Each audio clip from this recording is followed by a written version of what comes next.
Alors, en fait, le brand content existe depuis longtemps. Alors, on ne l'appelait pas comme ça, on pouvait l'appeler contenu de marque, déjà en français. Et quand on regarde quelques exemples réussis et anciens, le premier qui me vient à l'esprit, c'est Michelin. Michelin avait des pneus à vendre sur des automobiles qui tombaient en panne, des pneus qui crevaient, et où c'était pas très agréable finalement de circuler en automobile.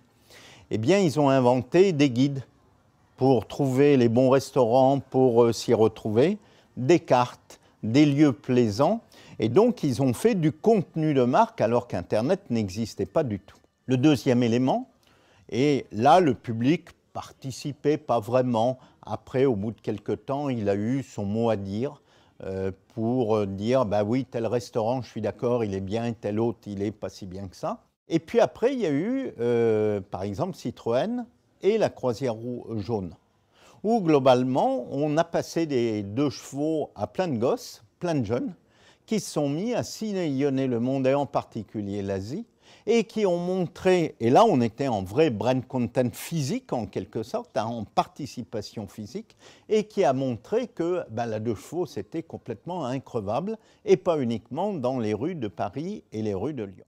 Donc ça a toujours un petit peu existé, ce qu'a apporté aujourd'hui le nouveau brand content, ce qu'a apporté le digital en fait, Internet, c'est que c'est beaucoup plus facile à mettre en œuvre et que d'un seul coup, il peut y avoir 1 million, 10 millions, 100 millions de personnes qui participent.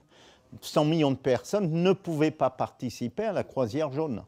Mais là, d'un seul coup, je peux rentrer dans l'histoire de la marque qui va pouvoir me répondre en tant qu'individu, mais le jeu, ça peut être 100 millions de personnes, je dirais, qui y participent.